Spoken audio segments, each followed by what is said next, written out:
Hi everyone, welcome to my channel. आज हम पढ़ेंगे मेंस्ट्रुअल साइकिल के बारे में। रिप्रोडक्टिव सिस्टम का बहुत ज़्यादा इंपॉर्टेंट टॉपिक है और मैं बोल सकती हूँ कि सबसे ज़्यादा इंपॉर्टेंट टॉपिक है मेंस्ट्रुअल साइकिल।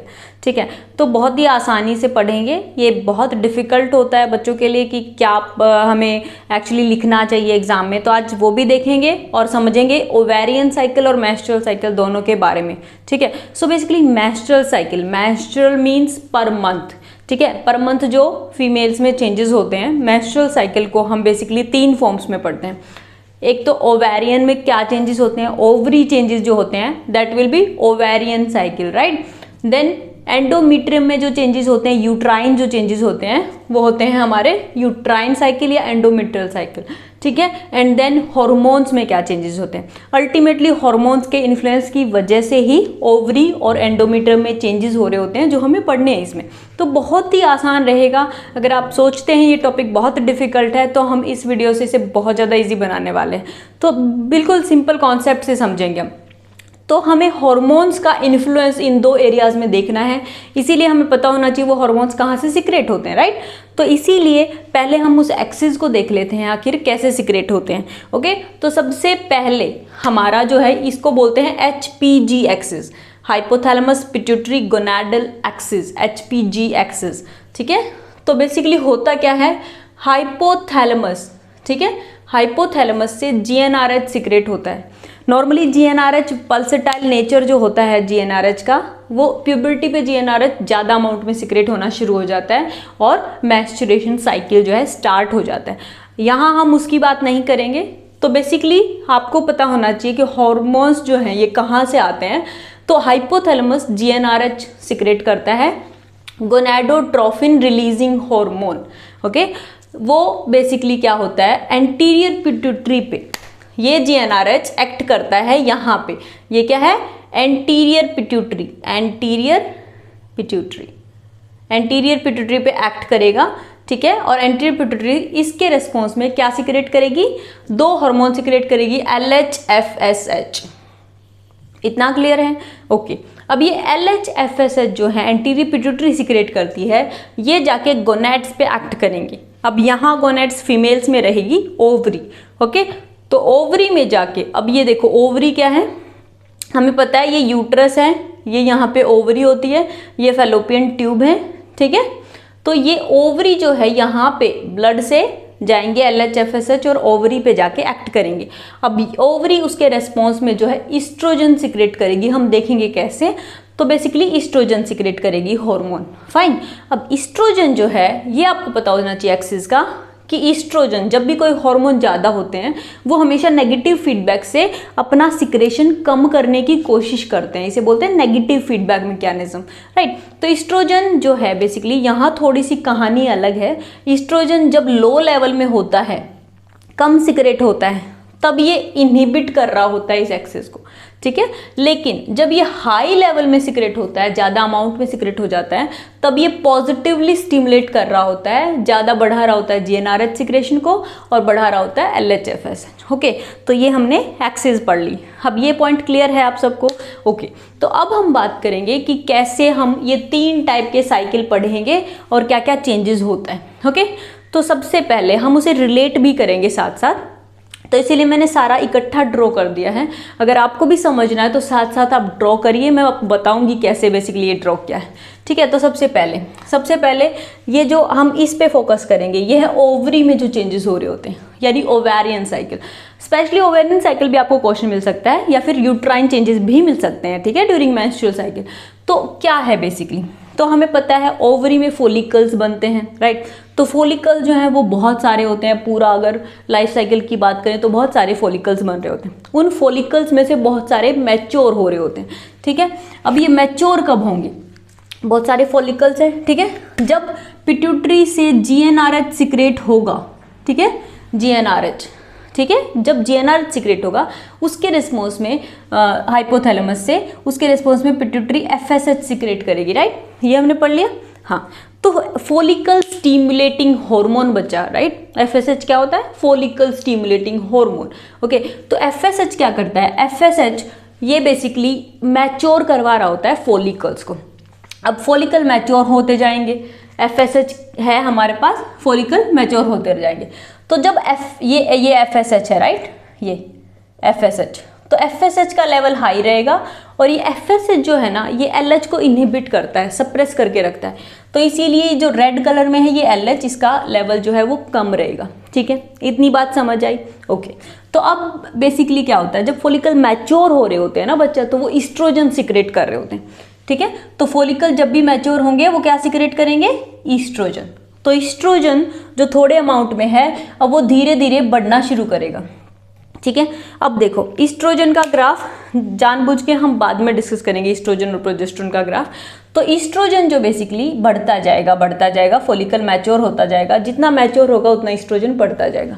हमें पता है कि जब ईस्ट्रोजन कम होगा तब वो LH FSH को कम करता रहेगा, इनहिबिट करेगा, राइट। और जैसे ही ईस्ट्रोजन बढ़ जाएगा ज़्यादा अमाउंट में, ठीक है, तो वो क्या करेगा, जब कम अमाउंट में होगा तो वो इनहिबिट करेगा LH को, और जब ज़्यादा अमाउंट में हो जाएगा तब क्या करेगा, स्टिमुलेट करेगा LH को। ठीक है, स्टिमुलेट करेगा। तो इसका मतलब समझ रहे हो आप, ईस्ट्रोजन जब बढ़ता है तो हमारा LH जो है वो भी बढ़ना शुरू हो जाता है। तो बेसिकली हम साइकिल की रिस्पॉन्स में पढ़ेंगे।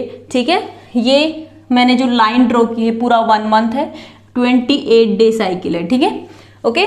तो 14th डे के अराउंड ईस्ट्रोजन की पीक की वजह से LH जो है वो बहुत ज़्यादा स्टिमुलेट होता है ना, हाई कॉन्सेंट्रेशन ऑफ ईस्ट्रोजन की वजह से हाई LH कॉन्सेंट्रेशन। ठीक है, पिट्यूटरी एक्सेस जो है, पिट्यूटरी को स्टिमुलेट किया उसने LH को ज़्यादा सिक्रेट करने के लिए, तो इट स्टिमुलेट LH सिक्रेशन। तो 14 डे पे जो है वो होता है क्या है, LH सर्ज होता है। LH सर्ज मतलब पीक। ओके, तो इस LH सर्ज की वजह से कुछ प्रोटियोलिटिक एंजाइम्स जो है ना बच्चा वो एक्टिवेट होते हैं, जिसकी वजह से बाहर से जो फॉलिकल है वो रप्चर हो जाता है और उसके अंदर जो एग है वो रिलीज हो जाता है। अब इस प्रोसेस को क्या बोलते हैं, ओव्यूलेशन, राइट। ठीक है, तो LH सर्ज, अब LH सर्ज किस वजह से हुआ, ईस्ट्रोजन इंक्रीज होने की वजह से। ईस्ट्रोजन कहाँ से इंक्रीज हुआ, फॉलिकल मैच्योर होने की वजह से। समझ में आया? ओके, तो बेसिकली क्या है, this is called ovulation, ovulation at 14th day. तो इसीलिए अगर मैं आपको बोलूं कि जो ये हार्मोन्स मैंने ड्रॉ किए हैं, हमें पता है LH पीक है 14th डे पे। ठीक है, अब FSH जो है वो इनहिबिटरी रहेगा। जब LH सर्ज होगा तब FSH बहुत कम इंक्रीज होगा। क्यों? ईस्ट्रोजन ने उस एक्सेस को जो स्टिमुलेट किया उसमें LH प्रीडोमिनेट करता है। यहाँ पे थोड़ी सी पीक FSH की भी देखने को मिलेगी। ओके, और जो ये ब्लैक कलर में है ये बच्चा है GnRH, मतलब हाइपोथैलेमस जो है इस तरीके से GnRH का सिक्रेशन बढ़ा रहा है, उसी के साथ ये कोइंसाइड कर रहे हैं। ठीक है, तो अल्टीमेटली 14th डे पे तीनों बढ़ते हैं। अगर मैं आपको बोलूँ कि ईस्ट्रोजन का ड्रॉ करके दिखाओ तो कैसे ड्रॉ करोगे? जैसे कि मैंने बोला कि ईस्ट्रोजन बढ़ता जा रहा है यहाँ पे, तो आपको कुछ इसी तरह का ड्रॉ करना होगा। तो नीचे देखो ये ईस्ट्रोजन का ग्राफ है, तो यहाँ पे ये पीक गया है, तो ईस्ट्रोजन पीक गया है, ईस्ट्रोजन की वजह से LH सर्ज हुआ है। इतना क्लियर है? ओव्यूलेशन तक की कहानी समझ आ गई। फॉलिकल मैच्योर होंगे, मैच्योरेशन से ईस्ट्रोजन सिक्रेट होगा, ईस्ट्रोजन LH को बढ़ाएगा और वो रेस्पॉन्सिबल है ओव्यूलेशन के लिए, बस और कुछ नहीं है। ओके, तो अब जो है बच्चा वो एग सिक्रेट हो गया है, उसके बाद क्या बचा है हमारे पास, जो है कॉर्पस ल्यूटियम। इसको क्या बोलते हैं? Corpus luteum, corpus luteum.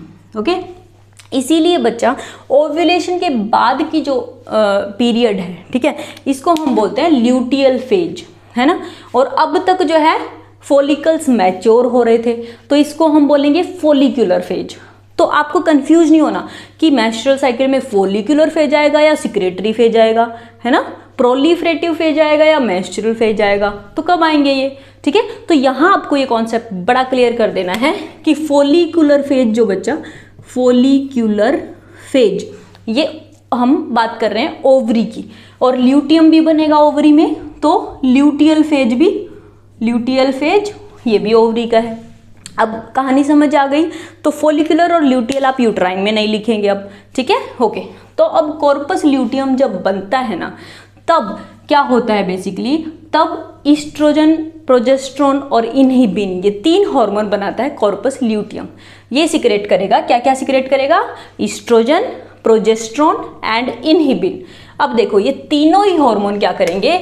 ये इनहिबिट करेंगे GnRH, मतलब गोनाडोट्रोफिन रिलीजिंग हार्मोन। कौन सिक्रेट कर रहा था जरा कमेंट बॉक्स में बताओ फटाफट। हाँ, तो हाइपोथैलेमस सिक्रेट करेगा और हाइपोथैलेमस को वो इनहिबिट करेंगे सारे। ऐसा क्यों है आप खुद सोच के देखो। ये सारे हार्मोन्स कॉर्पस ल्यूटियम बन गए। अब यहाँ पे फर्टिलाइजेशन होनी है, राइट? अगर फर्टिलाइजेशन नहीं होती तो यस कहानी अलग होगी, बट ये मेंस्ट्रुअल साइकिल बना है कि फर्टिलाइजेशन जब होती है तो ये 3 हार्मोन जो है ना बच्चा, आगे फॉलिकल को मैच्योर ना होने दे, इसीलिए GnRH का इनहिबिशन जरूरी है। ठीक है, ओके। तो ये 3 हार्मोन सिक्रेट होंगे। अब इनकी तीनों की थोड़ी थोड़ी अलग अलग फंक्शन है। मैं ड्रॉप डाल दूंगी अपना डिस्क्रिप्शन बॉक्स में कि इनके फंक्शंस अगर आपके एग्जाम में आ जाते हैं तो आप कैसे लिखेंगे, ओके। बट ब्रॉडली अगर देखें तो ईस्ट्रोजन का काम है हमारे फीमेल्स की बोन ग्रोथ कराना, यूट्राइन चेंजेस कराना। जो प्रेगनेंसी में जितनी भी ग्रोथ हो रही होती है ना, वो ईस्ट्रोजन का काम होता है। ठीक है, और नॉर्मली भी बोन ग्रोथ कराना, RBC सिंथेसिस, ठीक है, या फिर जो हमारा नॉर्मल सेकेंडरी सेक्सुअल कैरेक्टरिस्टिक होता है फीमेल में, वो सब तो वो ईस्ट्रोजन के काम होते हैं। ठीक है, अब यहाँ अगर हम कहानी जाने तो यहाँ एंड्रोमेट्रियम की ग्रोथ कराएगा ईस्ट्रोजन। प्रोजेस्टेरोन दूसरा, प्रोजेस्टेरोन का काम होता है प्रेगनेंसी को मेंटेन करना। और अगर यहाँ फर्टिलाइजेशन हो गई है ना बच्चा, तो एंडोमेट्रियम को वो प्रिपेयर कराएगी अगर प्रेगनेंसी हो जाती है तो, ताकि वो इम्प्लांट हो सके, यूट्राइन चेंजेस कराएगी, है ना, यूट्रस में चेंजेस कराएगी ताकि वहाँ जो है अगर फर्टिलाइजेशन हो जाती है तो इम्प्लांटेशन हो सके। ये काम कराता है कौन? प्रोजेस्टेरोन। इनहिबिन क्या करेगा? इनहिबिन इस एक्सिस को इनहिबिट करने का काम करेगा। तो इतना पॉइंट क्लियर है। ये तीनों चीजें यहाँ सिक्रेट होंगी, तो तीनों के डिफरेंस हैं, ये बिल्कुल रिलेटेड नहीं है ये, ओके ओके। तो अब अगर यहाँ फर्टिलाइजेशन नहीं होती है, ओके, तो कॉर्पस ल्यूटियम जो है वो डीजेनरेट होना स्टार्ट हो जाएगा और बनेगा क्या? एल्बिकन्स, कॉर्पस एल्बिकन्स बनेगा, राइट। अब कॉर्पस एल्बिकन्स बनेगा तो ये जो प्रोजेस्टेरोन है ये कम होना शुरू हो जाएगा। ओके, इतनी कहानी समझ आ गई। ठीक है, तो बहुत ही आसान है। ओव्यूलेशन के बाद क्या हुआ है? कॉर्पस ल्यूटियम ने estrogen, progesterone and inhibin secrete किया है, जिसने GnRH को इनहिबिट किया। अब देखो, इसने GnRH को इनहिबिट किया तो देख रहे हो आप GnRH कम हो रहा है। ठीक है, LH भी कम हो गया, FSH भी कम हो गया, एक्सिस को इनहिबिट कर दिया इन्होंने। इतना समझ आया? ठीक है, अब यहाँ यूट्राइन साइकिल समझ आ गया है। ठीक है, ओके। अब देखो यहाँ पे देखो, प्रोजेस्टेरोन यहाँ पे बढ़ा है, ओके। तो अब देखो नीचे जो साइकिल है ये हमने हार्मोन्स ड्रॉ किए हैं, ईस्ट्रोजन और प्रोजेस्टेरोन, क्योंकि इन दोनों का बच्चों रिलेशन समझना जरूरी है अगर कॉन्सेप्ट समझना है तो ये ईस्ट्रोजन पीक की वजह से LH सर्ज आई थी। इतना पॉइंट क्लियर है, राइट। अब देखो यहाँ पे कॉर्पस ल्यूटियम जो है प्रोजेस्टेरोन को सिक्रेट कराता है, तो देखो प्रोजेस्टेरोन कहाँ बढ़ रहा है? यहाँ पे। समझ में आया? तो यहाँ प्रोजेस्टेरोन बढ़ेगा तो ये क्या करवाता है? एंडोमेट्रियम की ग्रोथ करवाएगा, इम्प्लांटेशन के लिए रेडी कराएगा, राइट। उसका थिकनिंग हो जाएगी, है ना। तो अब अगर इन चेंजेस को देख के हम अगर यूट्राइन चेंजेस को देखने की कोशिश करते हैं, ओके, तो हमें पता है ईस्ट्रोजन जो है एंडोमेट्रियम की ग्रोथ करा रहा है, बट ये जो ग्रोथ होती है ना बच्चा, ये जो ग्रोथ होती है बहुत ही कम ग्रोथ होगी, कुछ ऐसी ऐसी ऐसी। ठीक है, तो यूट्राइन की ग्रोथ करवा रहा है बस ईस्ट्रोजन, राइट। बट जब ओव्यूलेशन होता है, यहाँ पे ये 14th डे है, ओव्यूलेशन होता है, इस फेज को, ये प्रोलिफरेशन है, तो इस फेज को क्या बोलेंगे? Proliferative phase, proliferative phase. ठीक है, मतलब इसमें बस यूट्रस की ग्रोथ हो रही है, किसकी वजह से? ईस्ट्रोजन की वजह से। ठीक है, उसके बाद कॉर्पस ल्यूटियम ने ईस्ट्रोजन भी बढ़ा दिया, लेकिन सबसे बड़ी बात प्रोजेस्टेरोन बढ़ा दिया। प्रोजेस्टेरोन की वजह से, प्रोजेस्टेरोन को क्या करना है? इम्प्लांटेशन के लिए यूट्रस को रेडी करना है, स्पाइरल आर्टरीज बढ़ जाएंगी, थिकनेस हो जाएगी बहुत ज़्यादा। ठीक है, तो समझ रहे हो आप? ये देखो, अगर हम इस यूट्रस को देखें तो यहाँ पे थिकनिंग हो गई है। ठीक है, ये जो रेड कलर के आपको दिख रही है स्पाइरल आर्टरीज हैं, ये स्पाइरल आर्टरीज बढ़ गई है नंबर में, ओके। तो थिकनिंग हो गई है ये प्रोजेस्टेरोन की वजह से। ठीक है, तो इस फेज को हम बोलते हैं सिक्रेटरी फेज, क्योंकि प्रोजेस्टेरोन के सिक्रेशन की वजह से एंडोमेट्रियल थिकनिंग हो रही है, स्पाइरल आर्टरीज, वास्कुलर सप्लाई बढ़ रही है। ओके, तो ये जो फेज है इसको बोलेंगे हम सिक्रेटरी फेज। अब जैसे ही एल्बिकन बनता है, कॉर्पस एल्बिकन बनता है, डीजेनरेटिव चेंजेस स्टार्ट होते हैं, मतलब प्रोजेस्टेरोन यहाँ पे क्या होगा? डिक्रीज हो जाएगा। ये ग्राफ देख रहे हो, प्रोजेस्टेरोन डिक्रीज होना शुरू हो गया। ठीक है। अब प्रोजेस्टेरोन डिक्रीज होगा तो इन चेंजेस का कोई फायदा नहीं है, मतलब फर्टिलाइजेशन नहीं हुई, ठीक है। अब अगर यहाँ फर्टिलाइजेशन नहीं हुई और प्रोजेस्टेरोन डिक्रीज हो रहा है, उसकी वजह से एंडोमेट्रियम में क्या होगा, शेड होना स्टार्ट हो जाएगा। तो इसके बाद बच्चों फर्स्ट 5 डेज आएंगे, नेक्स्ट साइकिल आ जाएगा। तो यहाँ 28 जो है डे फिनिश, ये 14th डे है, तो यहाँ पे ये फर्स्ट डे। तो 28th डे के बाद फर्स्ट डे आया है, जिसमें फर्स्ट 5 डेज में जो है स्पाइरल आर्टरी डीजनरेट होंगी और जो है इस फेज को क्या बोलेंगे, मैस्चुरेटिंग फेज। समझ आया? तो प्रोजेस्टेरोन जैसे ही कम होगा मैस्चुरेटिंग फेज स्टार्ट हो जाएगा। अराउंड एवरेज जो है 5 to 6 डे होता है, ठीक है। तो 5 to 6 डे में ये मैस्चुरेटिंग फेज फिनिश, ओके। अब उसके बाद क्या आएगा, proliferative phase because of estrogen, ठीक है। तो अगर मैं आपको कहूँ कि अब मेंस्ट्रुअल साइकिल बताओ, तो मेंस्ट्रुअल साइकिल में फर्स्ट डे है मैस्चुरेटिंग फेज, फर्स्ट 5 डेज, 5 से 14 डे है प्रोलिफरेटिव फेज, ठीक है, एंड 14 से 28 इज सिक्रेटरी फेज, ओके। और कॉजेज की अगर हम बात करें, मैस्चुरेटिंग बताओ किस वजह से है, टाइप करके मुझे, तो it is because of progesterone, progesterone degradation की वजह से सडनली डिक्रीज हो रहा है। अच्छा, प्रोलिफरेटिव किस वजह से जरा बताना, ईस्ट्रोजन बढ़ रहा है धीरे धीरे, तो उसके अकॉर्डिंग ग्रोथ भी बढ़ रही है, ठीक है। सिक्रेटरी फेज किस वजह से है, हाई प्रोजेस्टेरोन की वजह से, ठीक है, हाई प्रोजेस्टेरोन की वजह से एंडोमेट्रियल थिकनिंग हो रही। तो नीचे ग्राफ समझ आ गए, ईस्ट्रोजन बढ़ा था LH सर्ज के टाइम, ओव्यूलेशन के टाइम, प्रोजेस्टेरोन उसके बाद बढ़ा है, ठीक है। इनहिबिन तो हमें पता है ना, इनहिबिन यहाँ पे बढ़ेगा, तो इनहिबिन थोड़ी सी पीक आती है बस यहाँ पे, ओके।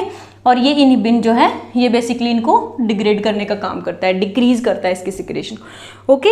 तो आई थिंक आपको समझ आ गया होगा, ओवेरियन साइकिल सेपरेटली और uterine cycle separately, endometrial changes और हॉर्मोन्स चेंजेस जो कि ईस्ट्रोजन और प्रोजेस्टेरोन है जो मेन रोल प्लेयर होते हैं, है ना। तो समझ आ गया ना। तो अब आपको क्लियर होगा कि यूट्राइन चेंजेस होते हैं मैस्चुरेटिंग, प्रोलिफरेटिंग, सिक्रेटरी, और ओवरी चेंजेस होते हैं फॉलिक्यूलर एंड ल्यूटियल फेज, ठीक है। आई थिंक अब आपको कहानी समझ आ गई हो कि ओवरऑल अगर मैं पूछूं कि इन चारों हार्मोन्स के क्या काम है, तो FSH follicular maturation, LH responsible for ovulation, ठीक है, ईस्ट्रोजन रिस्पॉन्सिबल फॉर फीमेल्स के जितने भी सेकेंडरी सेक्सुअल कैरेक्टरिस्टिक हैं, बोन ग्रोथ, मसल ग्रोथ, ठीक है, एंडोमेट्रियल ग्रोथ के लिए रिस्पॉन्सिबल है, और progesterone it prepare the endometrium for implantation और मेंटेन द प्रेगनेंसी, ठीक है। इसके अलावा कुछ हार्मोन डायनेमिक्स होते हैं, प्रेगनेंसी में आगे कौन मेंटेन करेगा, प्रोजेस्टेरोन कौन सिक्रेट करेगा, वो अलग चीज़ें हैं जो कि मेंस्ट्रुअल साइकिल में नहीं आती, ठीक है। तो ये था सब कुछ, everything related to menstrual cycle. I hope आपको समझ आ गया होगा। फिर भी कोई क्वेरी है तो most welcome always. Thank you so much. और अगर आपको वीडियो पसंद आ रही है तो please subscribe to my channel. Thank you so much, bye bye.